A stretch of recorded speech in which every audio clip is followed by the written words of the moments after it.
bahawa kita akan kekal sebegini saja. Ada perubahan sedikit perubahan masa, iaitu sesi yang kedua ini pada bulan depan akan dimulakan pada jam 8 malam. Selepas solat maghrib, kita akan terus mula pukul 8 malam sehinggalah jam 10 malam atau selewat-lewatnya sampai 10.30. Nak pergi sampai 11 boleh. Tak masalah, kita ada masa sampai 11.30 sebenarnya. Kemudian ada berkenaan dengan soal jawab. Soal jawab, kita ada mic di akhir, di penghujung Ustaz akan bagi ruang untuk kita bertanya.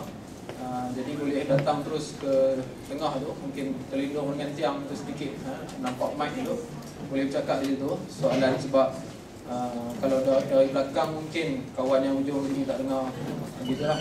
Semoga semua boleh mendengar soalan. Dan seterusnya, kitab ni tak ada 80 je saya beli, saya sediakan, tapi dah habis. Saya nak minta yang nak lagi kitab, bulan depan kita boleh cuba usahakan, carikan. Tapi saya nak buat anggaran lah berapa yang kita perlu cari lagi. Kalau boleh yang nak masih berhajat kepada kitab, minta tolong angkat tangan. Saya nak buat anggaran 20, mungkin dalam 50 kan. Okay, saya akan carilah antara 50, 70 gitu lagi. Kita boleh sediakan lagi. Saya rasa itu saja sebagai pengumuman, dan kita akan terus silakan kepada Ustaz untuk terus meneruskan kuliah kita. Terima kasih. Assalamualaikum. Alhamdulillah wassalatu wassalamu ala asyrafil mursalin wa ala alihi wa sahbihi ajma'in. Subhanaka la ilma lana illa ma 'allamtana innaka antal alimul hakim. Rabbi shrah li sadri wa yassir li amri wahlul 'uqdatam min lisani yafqahu qawli. La hawla wa la quwwata illa billahil 'aliyyil azim. Terus kita pada katanya Tuhan yang menerangkan hati-hati.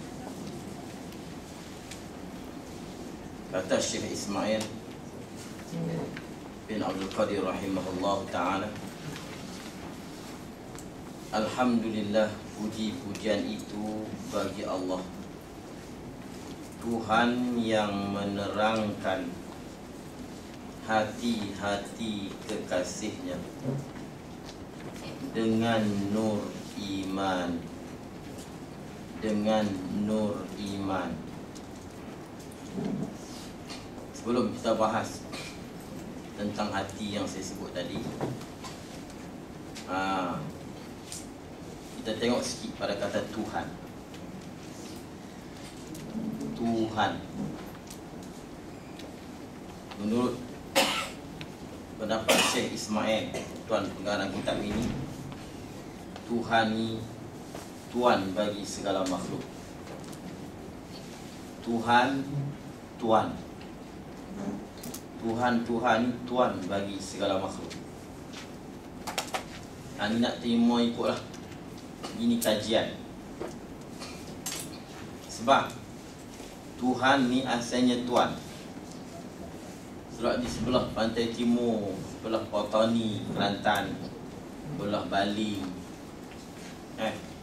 selalunya, dan orang-orang dulu, ha ni alif selalu ditukar dengan ha. Tahu dia jadi tahu. Tahu begitu saya. Ta alif ha waw jadi ta ha waw tahu. Belah-belah Bali tahu lah. Tahu. Tak tahu. Dia tambah lagi tahu dia. Dia tu habis tu. Tu dia. Cuba kita fikir dia. Mau, asal betulnya mau, min alif waw. Jadi mahu, jadi kita pun min M-A-H-U mahu. Kita kaji bahasa ni. Jadi asalnya mau, jadi mahu. Jadi tak mahu dan tak mau. Itu kadang-kadang kalau kita jumpa dalam kitab, kitab-kitab kuning, kitab-kitab lama lagi, kita akan jumpa kalimah anugraha. Anugraha. Anugraha ni sebenarnya anugerah. Anugerah. Ga alif nun waw ga ra alif ha, anugerah. Jadi alif ditukar jadi anugraha. Itu. Huduh asalnya huduh. Huduh. Jadi huduh. Sebab tu orang dulu ada nama Huduh kan. Huduh bin Huduh ni selalunya perempuan. Huduh binti Ahmad. Huduh tu huduh. Jadi huduh jadi ditukar jadi huduh. Banyak. Jadi asalnya tuan jadi Tuhan. Tuhan jadi Tuhan. Asalnya tuan. Tuan bagi segala makhluk. Banyak yang saya pun juga sebenarnya kaji bahasa. Saya mengkaji. Jadi daripada Arab ke Melayu dan dikekalkan Arab itu maklumlah macam sabar, amanah, musyawarah. Itu maknanya dimelayukan tapi masih kekal lagi Arabnya. Ada lagi yang lain yang kadang-kadang diambil daripada PN, kadang-kadang diambil daripada isim, kadang-kadang diambil daripada PM Haji, diambil daripada PM Motorek. Contohnya gharam. Gharam ni bila mana kita sebut geram. Ya gharami. Gharami ni maknanya hei geram kat kasih dia. Tu Arab panggil ya gharam. Gharam ni geram. Geram. Syauq. Syauq daripada syauq. Betul tak? Syauq. Syauq rindu. Syauq. Sanok. Syauq. Jadi syauq. Bahasa utara juga yang betulnya. Jadi syauq. Ghamid. Ghamid tau. Ghamid mana rumi. Ghamid mana dalam. Ghamid. Tengok dalam kitab disebut Ghawamidul Kalam. Ghawamid. Ghawamid rumi. Ghamid rumi. Jadilah rumi. Asalnya Ghamid. Saya kaji sampai macam tu. Kan saja lah.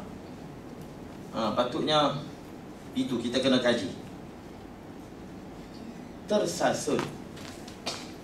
Tersasul ambil daripada tasalsul. Tasalsul. Tasalsul ni berangkai tak berhenti-berhenti. Nanti kita akan mengajilah tentang tasalsul. Berangkai tak berhenti-berhenti, tak tahu ke mana pergi. Dia kita panggil tersasul. Berturut-turut daripada tawatarat. Tawatarat. Tawatara ya tawaturu, tapi dia ambil hak madhi muannas. Tawatarat. Apa makna tawatarat? Tawatur.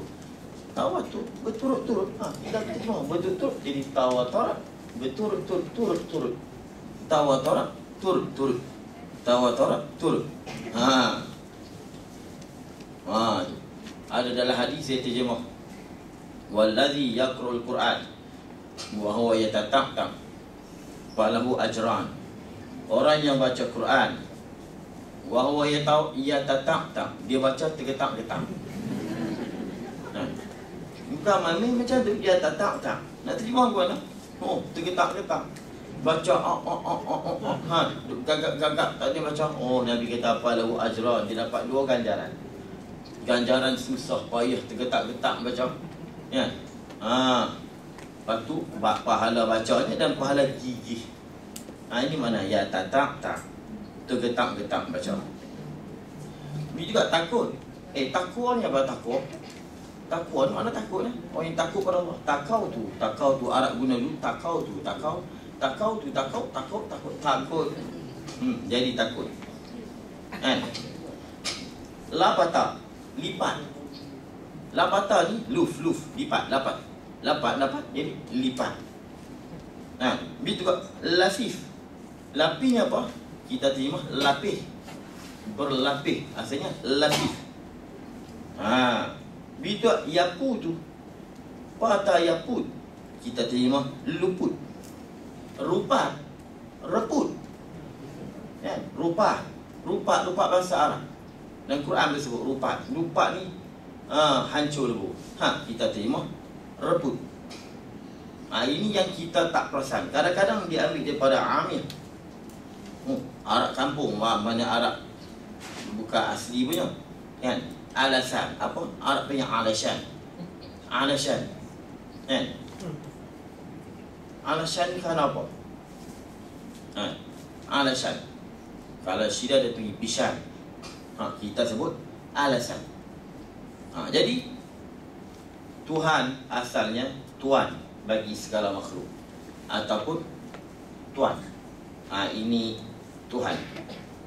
Habis itu Tuhan yang menerangkan hati-hati kekasihnya,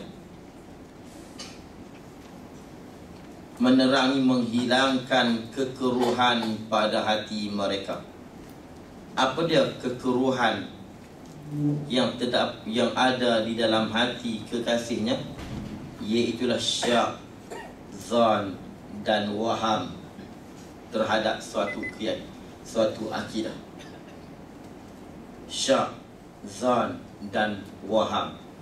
Itu nanti bicara khusus tentang syak, zan dan waham nanti. Tuhan yang menerangkan hati kekasihnya. Kita terjemah hati ni umum. Dalam bahasa Arab, sadrun, kita terjemah hati. Qalbun, kita terjemah hati. Fuadun, kita terjemah hati. Lubbun, kita terjemah hati. Syara', kita terjemah hati. Sirrun, kita terjemah hati. Tapi bahasa Arab, hati itu ya hati yang satu juga, tapi bila keadaannya begitu, maka nama dia lain. Kalau keadaan hati itu begini, nama dia lain. Baik. Kita nak tengok menerangkan hati kekasih ni, hati dengan makna apa? Pertama, sadrun. Sadrun, bila disebut sadrun, yang kita terjemah hati juga, ataupun kita terjemah dada. Dada ni tempat bagi hati. Sadrun, tempat terbit nur Islam. Nur Islam. Waktu Allah sebut, afaman syarahallahu sadruhu lil Islam wa huwa ala nurim min rabbih. Adakah mereka yang kami terangkan dadanya kepada Islam, maka ia telah mendapat nur daripada Tuhannya. Afaman syarahallahu sadruhu lil Islam. Adakah mereka yang Allah telah terangkan hati mereka lil Islam, kepada Islam, bahwa ala nurim min rabbih, maka dia di atas nur daripada Tuhannya. Maka sadrun, tempat terbit nur Islam. Kedua, qalbun. Yang jamak dia punya plural dia ialah qulub. Qalbun, tempat terbit nur iman. Mana di sini? Qalbun, tempat terbit nur iman dipanggil qalbun. Karena firman Allah Ta'ala, ulaika kataba fi qulubihim al-iman. Mereka itu orang-orang yang Allah tetapkan di dalam hati mereka iman. Jadi Allah sebut qulub, Allah sandarkan iman kepada qulub. Ulaika kataba fi qulubihim iman. Jadi qalbun, tempat terbit nur iman. Ketiga, fuadun. Innal kalama la fi fuad wa innama fuad. Tempat terbit makrifah, tempat terbit nur makrifah. Apabila seseorang tadi ni terbit makrifah dalam hati dia, keyakinan dalam hati dia, maka dipanggil hati dia pada masa itu fuad. Mana firman Allah Ta'ala, ma kadzabal fuadu ma ra'a. Ma kadzabal fuadu ma ra'a. Fuad tidak akan mendusta apa yang dia lihat dan dia tahu. Apa yang dia tahu, fuad tidak akan mendustakan. Ini ma kadzabal fuadu ma ra'a. Keempat, lub. Lubbun, yang dia punya jamak dia albab, liulil albab. Albab and lub. Lub ini tempat terbit nur tauhid, tempat terbit tauhid. Sebab tu Allah bila dia mengajak kepada mengesahkan ciptaan dia, lalu dia kata liulil albab, inna fi zalika laayatan liulil albab. Sesungguhnya yang demikian itu semua yang kamu lihat daripada segala ciptaan Allah, itu sebagai tanda bagi orang-orang yang mempunyai lub. Jadi lub, tempat terbit tauhid. Kelima, syaraf ataupun syiraf. Syaraf ni tempat terbit nur mahabbah. Apabila hati tadi ni rindu, cinta, maka hati pada ketika itu nama dia syaraf. Dia tak berubah pun, macam tu jugalah hatinya, tapi pada ketika itu nama dia lain, syaraf. Lepas tu Allah sebut qad syarafa hubba. Sesungguhnya rindu dendam Zulaikha terhadap Yusuf cukup rindu. Qad syarafa hubba. Zulaikha gila rindu sungguh kepada Yusuf. Qad syarafa hubba. Dia panggil syaraf. Keenam, sir. Sir inilah tempat tilik. Sir inilah tempat tajalli Allah. Tempat dipanggil tempat hakul yakin. Bila seseorang tadi mendapat ilmu hakul yakin, sebenar-benar yakin, maka dan apabila di mana saja dia lihat, dia sentiasa ingat Allah. Allah sentiasa di dalam dada. Allah sentiasa diingat Allah dalam hati dia. Maka hati pada ketika itu nama dia sir, yang kita terjemah rahsia, yang ialah dipanggil batinur ruh. Batin bagi ruh. Batin bagi ruh. Lepas tu dalam hadis kursi Nabi sebut wa fi sirri ana. Di dalam sir itulah aku. Di situlah tempat tajallinya aku, nyatanya aku. Dan kamu sentiasa ingat aku di mana saja dengan sebab hati kamu ada sir di dalam hati kamu. Ini. Jadi bila sebut hati kekasih dengan nur iman, sudah pasti ialah hati yang kedua, yang kita panggil qalbun. Yang jamaknya dipanggil qulub, hati. Hati ni sebenarnya bukan hati, jantung. Tapi kita panggil hati, tak apa. Yang betulnya jantung. Macam tu. Itu jantung. Macam hati ayam. Bukan hati yang kita nak makan hati ayam tu tak. Jantung dia tu. Macam jantung pisang. Itu hati sebenarnya. Itu maksud qalbun. Lepas tu kata Imam Ghazali dalam kitab Minhaj, innal qalba khizanatu kulli jawhar. Sesungguhnya hati ini tempat khazanah, tempat simpan setiap permata. Yang mana pertamanya ialah akal, dan wa ajalluha, yang paling besar sekali simpanan yang duduk di dalam hati ini, ma'rifatullah, kenal Allah Subhanahu wa ta'ala. Kemudian hati ada dua. Hati yang betulnya jantung. Ada dua makna. Ada dua. Satu, qalbun jismani. Qalbun jismani. Mana hati jasad kita.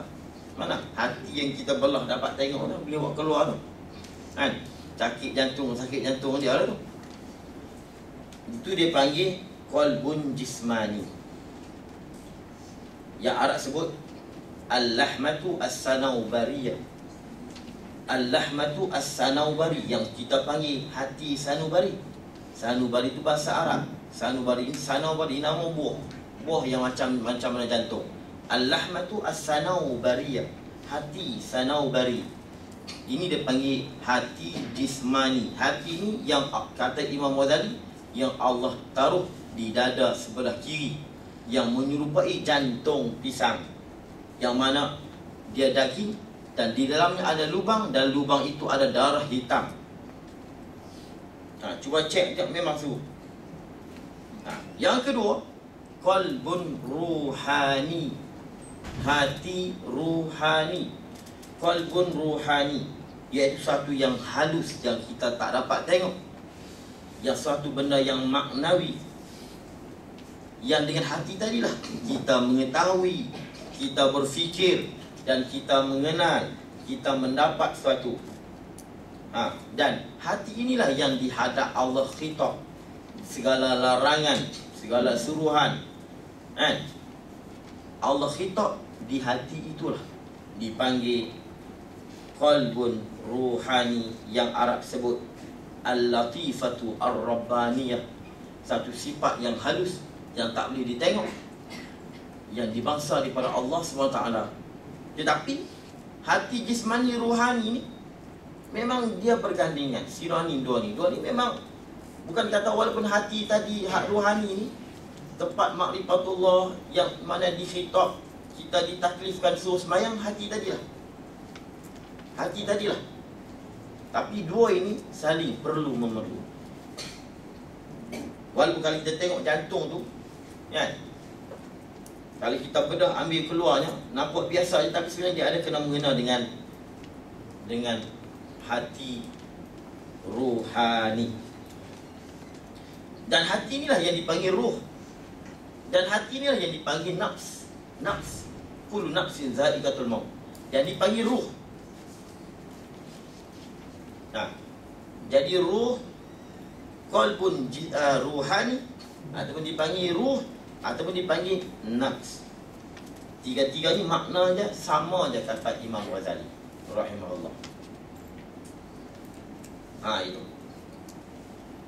Sebab tu Allah sebut walahum qulubun la yaqiluna biha. Mereka ada qulub, ada hati. Mereka ada jantung, tapi mereka tidak berfikir dengannya, dengan jantung. Kita sebut berfikir mana? Otak. Ini salah, tapi betul juga. Betul tapi salah. Yang betul dalam Quran, berfikir sini berfikir, tapi sini kena juga. Sini pemancar dia, sini tepat dia, sini kelang dia. Kalau kita radio, suara tadi. Ini. Lepas tu kata Imam tadi, jantung dia ada kena mengena. Jantung dah dia kata Imam Ghazali, daging ini, yang saya sebut qalbun jismani, inilah tempat kita berfikir. Dan ada di dalamnya qalbun ruhani. Itu. Jadi walahum qulubun la yaqiluna biha. Mereka ada hati, jantung, tapi mereka tidak berfikir dengan jantung tadi. Rupanya jantung ni tempat sebenarnya pusat berfikir. Pusat berfikir. Kemudian akal ni peranannya nombor 2. Daripada jantung ini, jantung menyuruh sehingga akal berfikir nampak. Sebab tu kita kena sucikan hati kita. Sebab tu bila kita berzikir la ilaha illallah, la ilaha illallah. Zikir ni bukan ikut suka nak goncang, kan? Ikut suka je kan, ikut mana nak berhenti. Yang betulnya la ilaha tiada Tuhan, buang hak lain. La ilaha illallah. Illallah pukul di sini, dia ada kesan. Bila kita illallah di jantung sini, ini jantung jismani, tetapi dia memberi kesan kepada ruh kita. Sebab tu orang yang rajin berzikir, zikir ni kena cara la ilaha illallah. Ini pukul sini, la ilaha illallah, la ilaha illallah. Illallah pukul sini. Sini tempat jantung jismani, dan situ juga jantung rohani duduk dekat dia. Itu. Dulu kita kata kita ni berfikir di otak, kan? Berfikir di akal. Sebenarnya Quran sebut berfikir bukan di akal. Berfikir di sini Quran sebut.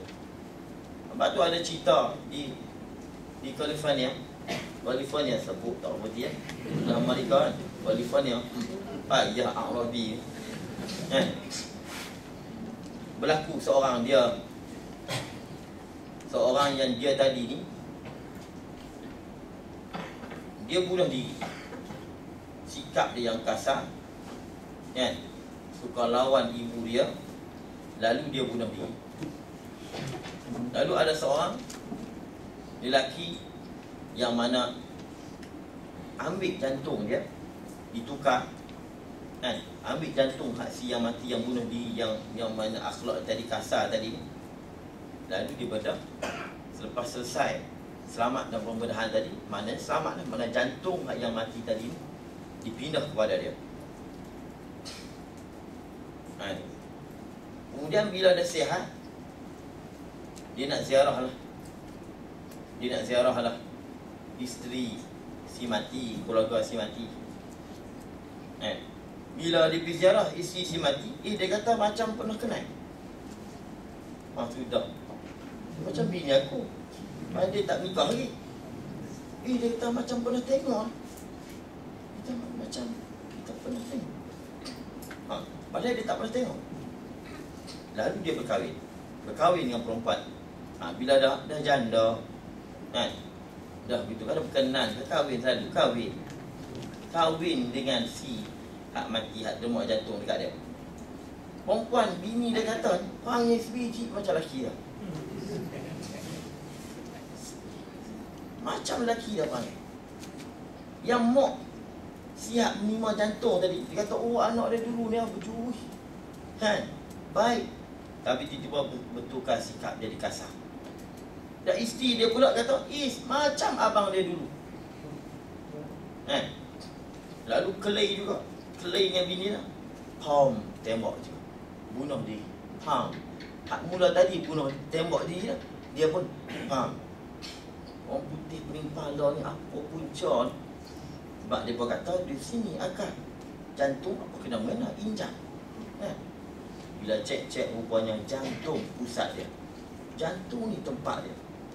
Rupanya memori yang terdapat di jantung si hak pertama tadi berpindah ke dalam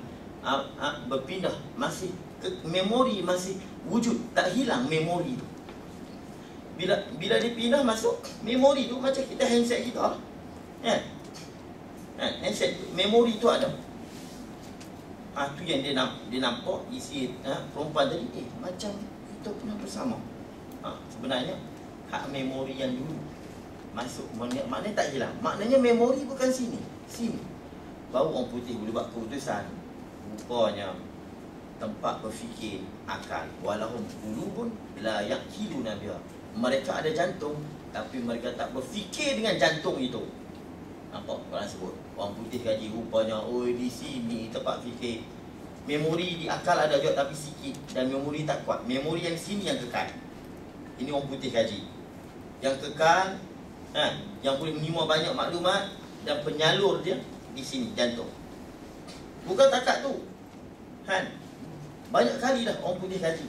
Ada seorang lagi pencipta lagu, dan dia juga boleh, dia menyanyi. Lalu dia mati. Lalu dipindah jantung dia kepada seorang perempuan tak tahu apa, nyanyi pun tak boleh, pom tak lihat, boleh masak pindah. Tiba-tiba pula dah pandai buat lagu. Kena kebetulan lelaki ni cerita betul ni.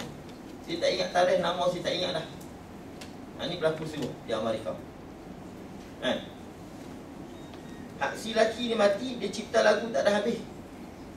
Tapi sebelum dia mati tu, dia duduk menyanyi lagu tu sikit. Mak dia duduk dengar, lalu dia mati. Dipindah jantung perempuan tadi boleh buat lagu, boleh sambung habis lagu hak si tadi. Dan dia menyanyi.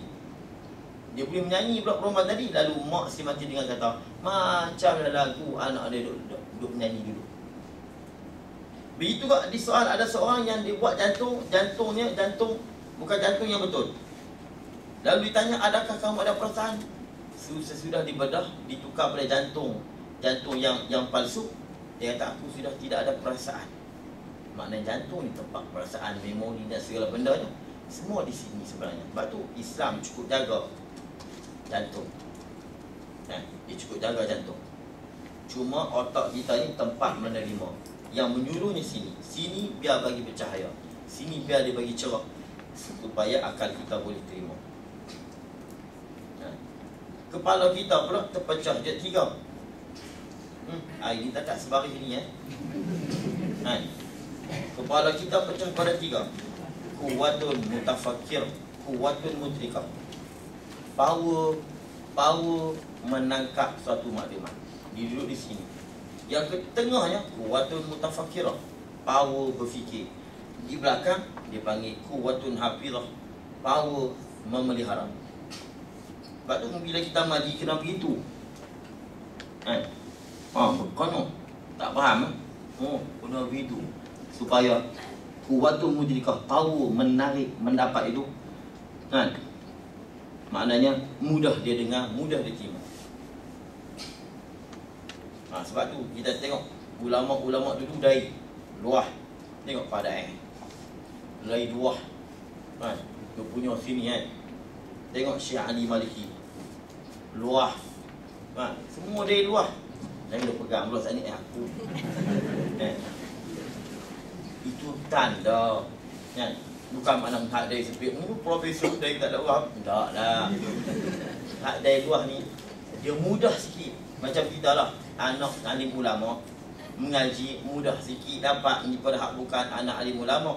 Tapi kalau dia mengaji alim juga, tapi mudah sikit. Tapi kalau ada luah mengaji pun tak ni depa. Berarti kita tengok ulama dari berketul kalau secengkai hebat lagi tu.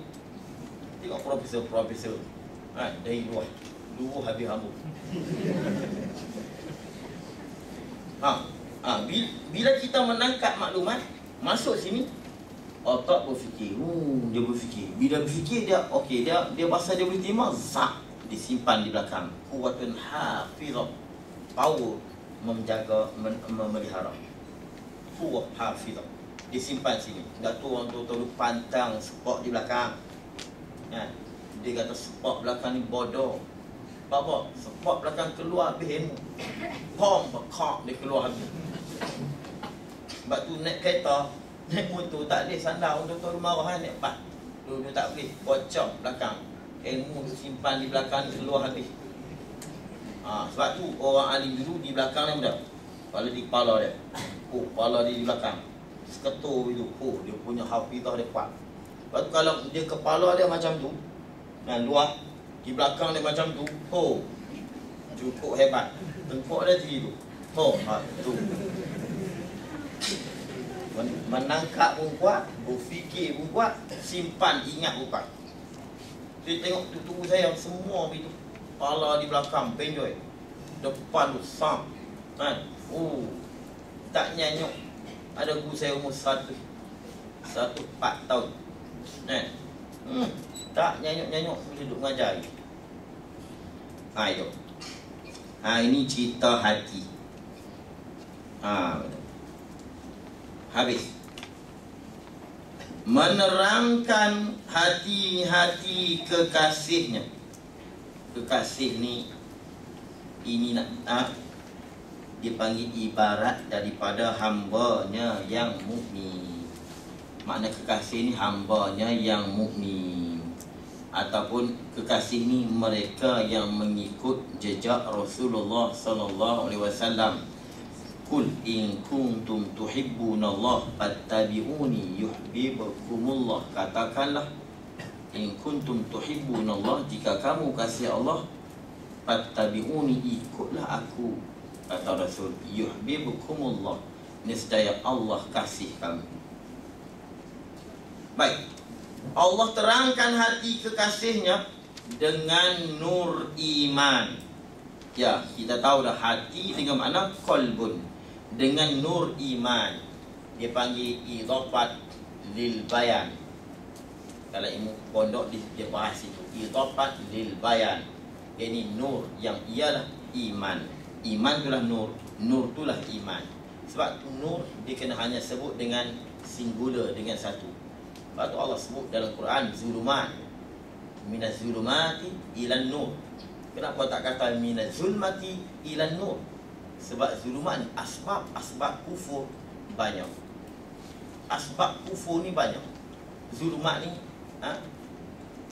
kufur lah, maksiat. Kufur maksiat dipanggil zulumat. Kenapa Allah guna zulumat singular? Nur digunakan apa ni?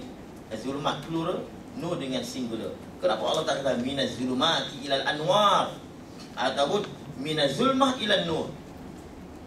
Karena asbab maksiat, asbab kufur banyak. Kan? Kadang-kadang dengan perkataan, kadang-kadang dengan i'tiqad, kadang-kadang dengan perbuatan. Tapi asbab Islam, asbab iman. Asbab Islam satu je, iman. La ilaha illallah, iman. Asbab iman satu ya. Asbab Islam satu ya. La ilaha illallah. Cukup. Lepas tu Syekh sebut dengan nur iman. Kalau Allah terangkan hati dengan nur iman, kalau Allah tidak tetapkan, kan, tak jadi. Dan menetapkan dia, Allah menetapkan dia iman, tetap ni tidak goyah, tidak sangsi, tidak ragu padanya pada hati. Jaga ni, dia, nya tu jaga. Orang mengaji dulu duk jaganya dia tu lah. Kan, silap letak dia, nya, rosak masalah. Nah, tu yang orang tak berani baca kitab-kitab kuning ni. Sebab ada nya tu lah. Kan? Dan menetapkan dia padanya. Kan? Menetapkan dia bermula yang demikian itu, demikian itu. Oh, bahaya. Letih. Kalau Arab senang lagi pada Jawi. Kalau kita mengaji Arab, saya Arab mudah lagi pada Jawi. Baca kitab Jawi, kitab Arab saya mudah lagi baca kitab Arab. Kitab Arab nak cari domain perempuan senang je. Kan? Tu kena cari perempuan situ. Kan? Marartu bi Zaidin wa Fatimah. Fara'aituha. Fatimah dah lah. Takkan Zaid pula. Fara'aituha Zaid. Tapi kalau kitab Jawi, lelaki perempuan duduknya tu lah. Kan? Dia duduknya tu. Maka aku lihatnya, aku lihat akan dia. Kalau lelaki pun aku lihat akan dia. Kalau perempuan pun aku lihat akan dia. Tapi kalau Arab, ra'aituham, perempuan dah. Ra'aitu, lelaki. Kalau kita Jawi, aku lihat akan dia. Tu dia. Sama tu payah. Ni sungguh berlaku kat sahabat-sahabat saya. Balik syidah, mengaji syidah, tak boleh. Arab boleh baca, Jawi tak boleh. Tak boleh baca. Ada je, sungguh saya tak boleh baca. Ada juga habis tu. Boleh baca Arab, Jawi tak boleh. Saya beritahu betul. Kalau kita Arab saya murah. Saya seronok pergi baca kitab Arab pada kitab Jawi. Payah kitab Jawi. Gitu. Dan menetapkan dia, menetapkan iman padanya pada hati. Allah tetapkan iman pada hati. Tetapkan iman padanya pada hati dengan terus pengetahuan. Ini dipanggil idafat sifat kepada mausuf. Dia bila sebut idafat sifat kepada mausuf, maknanya kita kena kalih. Dengan terus pengetahuan, dengan pengetahuan yang terus. Maknanya bila Allah terang hati dia, Allah tetapkan iman di dalam hati dia, maka dia akan dapat pengetahuan yang terus. Kata setengah guru-guru, terus tu maknanya benar. Pengetahuan yang benar. Kata setengahnya, maknanya pengetahuan yang terus ni, maknanya tahu sungguh-sungguh. Maknanya mengetahui dengan terus. Maknanya tahu sungguh-sungguh. Ataupun pengetahuan yang terus ni yang benar. Macam-macam pandangan guru-guru yang menguraikan kitab Baqarah, macam-macam pendapat mereka pada kata terus pengetahuan. Kata setengahnya, pengetahuannya terus yang terang, tidak ada syak dan ragu dan sangsi. Kata setengah, pengetahuan yang terus ni pengetahuan yang sampai kepada maksud. Kata setengah, pengetahuan yang terus, pengetahuan yang tembus daripada sekatan jahil. Ikutlah kita nak pilih. Dengan terus pengetahuan, ni dipanggil taswir, bagi menerang. Apa maksud Allah menerangkan hati? Apabila dia terus mendapat pengetahuan dan mengertikan, ataf kepada terus, mengertikan pelajaran dan mengejakkan, mentahkikkan, memantapkan pengetahuannya, pengetahuan kekasih, dengan mengertikan dalil-dalil.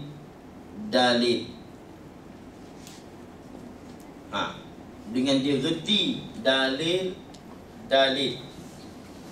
Belum lagi nama iman, belum lagi nama makrifah, kalau dia tidak mengerti dalil. Bukan tahu dalil, mengerti dalil. Tahu dengan reti lain. Dia kena mengerti dalil. Mana dalil Tuhan ada? Alam ini, itu tahu. Kenapa alam ini dalil Tuhan ada? Tak tahu, itu maknanya tak reti. Dia tak mengerti lagi. Sebab tu dia panggil orang yang dia punya akidah dia tidak ada dalil, pegangannya tidak ada dalil, dia tidak dipanggil ma'rifah. Dia tidak dipanggil dengan arif. Dia mesti mengertikan dalil-dalil. Bila sebut dalil-dalil, keluar muqallid. Muqallid ni ikut guru, buta tuli tanpa tahu dalil. Dia berpegang dengan suatu akidah, dia yakin, tapi bila ditanya mana dalil, dia tak tahu. Ini belum lagi nama orang tadi mendapat terus pengetahuan dan mengertikan pelajaran. Itu semua nanti akan datang, saya akan sebut. Dan merenung-renung pikiran. Merenung ni maknanya merenung, tapi bahasa dia merenung-renung, yakni merenung-renung pikiran. Yakni mana? Dia fikir dengan halusi. Dia fikir dengan halus. Dia berfikir dengan apa yang ada. Dan mengulang-ulangi bicaranya. Mengulang-ulangi bicaranya, bicara dalil. Dalil yang dia bicara tadi, dia mengulang-ulang hinggalah latas, terang dan nyata pada pandangan uqala. Pada pandangan uqala, jamak bagi akil. Uqala, alim, ulama. Latas ni jelas dan terang dan nyata pada pandangan uqala. Mana Syekh nak sebut di sini? Kita nak dapat makrifatullah, nak nama kita ni kenal Allah, yang mana makrifatullah ni satu kewajipan yang wajib. Kita kena tahu dan kita kena kenal Allah. Perlulah dia tadi ni terus pengetahuan, mengerti pelajaran, mengejakkan pengetahuan dengan dia reti dalil-dalil dan merenungkan fikiran dan mengulangi bicara, barulah latas pada pandangan uqala. Makna nak mengaji tauhid ni, nak dapat makrifatullah, dia kena begitu. Dia kena begitu. Baik, sebut latas. Latas pada pandangan uqala. Ikutnya dia kata latas pada pandangan mereka itu. Mereka itu mereka yang Allah terangkan hati dengan nur iman, yang Allah tetap, yang dapat pengetahuan yang terus, mengerti pelajaran dan kejak pengetahuan dengan dalil, hingga latas pada pandangan mereka. Itu asal dia. Tapi Allah Syekh sebut pada pandangan uqala. Ini dipanggil dari mubalaghah izhar fi maqamil idmar. Izhar fi maqamil idmar. Syekh berzuhirkan pada tempat yang sepatutnya disembunyikan ataupun dibuat domir ikut asalnya, hingga lantas teranglah pada pandangan mereka. Mereka hak tadi inilah. Tapi tak pada pandangan uqala. Mana? Bila Syekh izhar fi maqamil idmar, dia berzuhirkan pada tempat asalnya kena sembunyi. Ikutnya mereka itu cukup. Tapi tak, Allah tukar, Syekh tukar mereka itu dengan nama uqala. Sebab apa? Inilah orang yang berakal. Orang yang macam ni barulah dipanggil orang yang berakal, orang yang menggunakan akalnya. Banyak dalam Quran izhar fi maqamil idmar, cukup banyak. Tapi yang paling banyak sekali bila Allah marah kepada orang kafir. Lalu Allah sebut mereka. Ingat, falamma ja'ahum ma arafu kafaru bihi. Bila mana datang apa yang mereka telah kenal dulu, kan? Mereka kata mereka tahu Muhammad, mereka kenal Muhammad, Muhammad akan dilahirkan. Falamma ja'ahum ma arafu, kan? Falaknat kafaru bihi, mereka kufur dengan dia. Falaknatullah alal kafirin. Patut Allah kena kata apa? Falaknatullah alaihim. Allah laknat mereka ini. Tapi tak, Allah laknat ke atas orang kafir. Kafir itu mereka tadi lah. Jadi Allah nak beritahu kata, inilah sifat orang kafir, dan perbuatan macam ni, inilah perbuatan orang kafir. Falamma ja'ahum ma arafu kafaru bi falaknatullah al kafir. Ikutnya falaknatullah alaihim. Him saja. Itu orang panggil him tu domir idmar. Tapi sebut kafirin jadikan isim zahir. Jadi izhar fi maqamil idmar. Dalam Quran ni beratus-ratus tempat yang Allah izhar fi maqamil idmar. Macam sini, kalau ikutnya, maka nyatalah pada pandangan mereka itu. Pandangan mereka jelas. Tapi tak, pada pandangan uqala. Apa mana? Mereka ini sebenarnya orang yang berakal. Itulah sifat orang yang berakal. Sebab tu akal ni lah segala-galanya. Tanpa akal, kan? Kalau tidak ada akal, kita tak boleh semayang, kita tidak boleh kenal Allah. Sebab tu daripada Aisyah radhiyallahu anha, dia kata, ya Rasulullah, abang lah no, bima yatafadul nas, dengan apakah manusia ni jadi lebih berlebih sama mereka di dunia. Manusia lebih, jadi lebih di dunia dengan apa? Ya Rasulullah, Rasulullah kata, qala bil akal, dengan akal. Wa fil akhirah, Aisyah kata, wa fil akhirah, lagu mana akhirat pula, dengan akal juga. Nabi sebut bil akal, dengan akal. Lalu Aisyah kata, alaysa innama yujzauna bi a'malihim. Adakah tidak mereka ini dibalas dengan sebab amalan mereka? Dengan sebab amalan, kan dengan sebab akal. Manusia dibalas dengan syurga dengan sebab akal ataupun dengan sebab amalan. Betul. Alaysa innama yujzauna bi a'malihim. Adakah tidak mereka ini sebenarnya dibalas dengan amalan mereka? Lalu kata Rasulullah SAW, ya Aisyah, wahai Aisyah, wa hal amilu illa biqadari ma aqtahumullahu minal akal.